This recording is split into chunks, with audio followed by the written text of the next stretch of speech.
Assalamualaikum warahmatullahi wabarakatuh. Selamat siang, ibu-ibu yang saya hormati. Sebelum kita melakukan mediasi, ini izinkan saya memperkenalkan diri.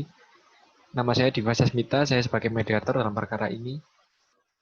Dan selanjutnya, Perkenalkan, nama saya Saliem sebagai saudara kandung sekaligus penggugat dalam kasus ini. Dan perkenalkan, nama saya Suliah dan saya adalah saudara kandung dalam kasus ini. Saya sebagai penggugat.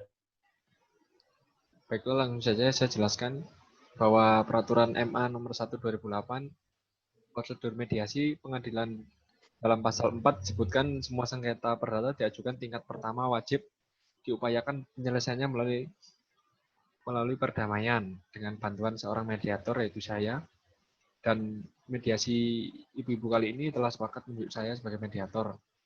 Dan selanjutnya, mediasi adalah suatu alternatif penyelesaian sengketa di mana kedua belah pihak saling berdialog berunding untuk menentukan titik temu. Saya selaku sebagai mediator akan memfasilitasi negosiasi ini. Baiklah, kita mulai. Bagaimana kalau saya mendengarkan dari kedua belah pihak langsung mengenai kronologinya?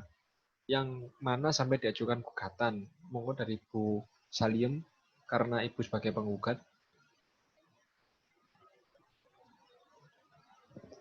Jadi gini Pak, saya punya tanah warisan dari orang tua saya seluas 4.000 meter.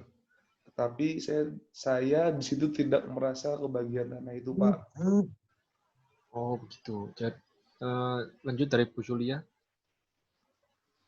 Baik Pak, saya akan menjelaskan. Saya tahu memang warisan dari almarhum orang tua kami adalah tanah seluas 4.000 meter persegi.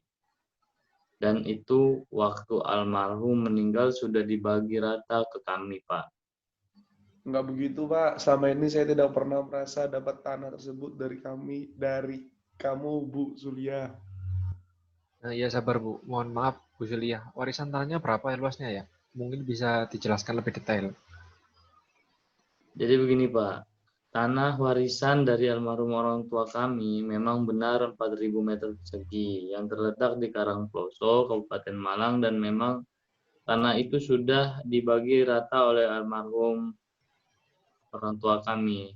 Saya mendapat 2.000 meter persegi dan Ibu Saliem, saudara kandung saya sendiri, mendapat 2.000 meter persegi juga. Dan saya tahu di dalam buku Girik atau Patok T itu besar ada bukti asal usul tanah itu Pak. Jadi bisa dilihat di Girik masing-masing itu ada asal usul tanah itu Pak.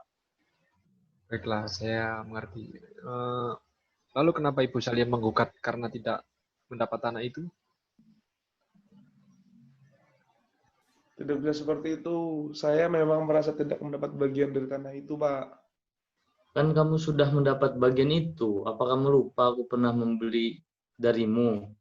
Mana pernah Bu, kamu membeli dariku dan tahun berapa kamu membeli tanah itu? Sebentar, saya ada bukti di desa. Kalau mau tahu, saya membeli tanah itu pada tahun 1950 dari kamu. Jadi total tanah saya sebesar 4.000 meter persegi. Itu bisa dilihat di buku desa. Iya, iya. Saya ngerti ini dari Ibu Salim. Bagaimana? Apa diklarifikasi asal-usulnya dulu? Dari mana Ya saya asalnya? rasa memang harus dicek dulu asal-usulnya agar tidak terjadi kejadian seperti ini. Dan saya merasa belum pernah diberi uang juga dari pembelian tanah tersebut. Saya ada masukan Bapak Ibu, Ibu-ibu. Berhubung tanah dimaksud adalah warisan, bagaimana kalau Ibu Salim juga mendapatkan bagian dari beberapa tanah tersebut? Karena tanah dimaksud juga hak Ibu Salim juga. Sebelum ditemukan bukti konkret atas asal-usul tanah tersebut, seperti itu. Kalau untuk Begini saya saja. sih setuju asal. Dari Ibu Anu dulu, gimana? Kalau begini saja, daripada saya pusing-pusing memikirkan tanah, besok saya dan sekeluarga besar mengundang kamu untuk berdiskusi mengenai tanah warisan ini. Bagaimana? Baiklah, bagaimana pendapat Ibu Salim? Apakah setuju dengan pembagian Ya, yang kalau disampaikan saya Ibu Suli? setuju aja, Pak. Asal jelas, asal usul tanah tersebut. Baiklah, kalau sudah menemukan titik temu pembagian harta warisan, yaitu pembagian tanah seluas 4.000 meter yang akan dirundingkan dengan keluarga besar besok, tanah terletak di Kabupaten Malang, benar begitu Ibu sekalian? Ya benar. Ya, benar, Pak. Baiklah, Ya benar, selanjutnya Pak. kita akan mempersiapkan kesepakatan perdamaian, yang mana nantinya dalam kesepakatan tersebut, para pihak harus menambahkan klausul apakah gugatan ini dicabut atau kesepakatan perdamaian yang dilakukan pada putusan majelis hakim yang melahirkan akta perdamaian. Baiklah, saya jelaskan, apabila gugatan tersebut dicabut, kesepakatan perdamaian hanya mengikat kedua belah pihak, di mana salah satu ingkar janji harus dilakukan gugatan kembali.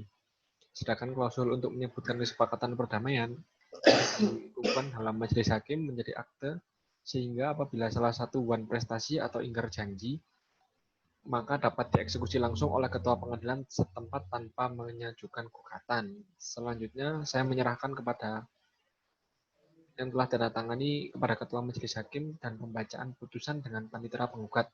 Dengan ini mediasi saya nyatakan selesai, dengan nantinya kami berikan akta perdamaian yang ditandatangani oleh kedua belah pihak, ya, antara ibu keduanya, dan kurang lebihnya saya mohon maaf. Terima kasih. Wassalamualaikum warahmatullahi wabarakatuh. Waalaikumsalam warahmatullahi wabarakatuh.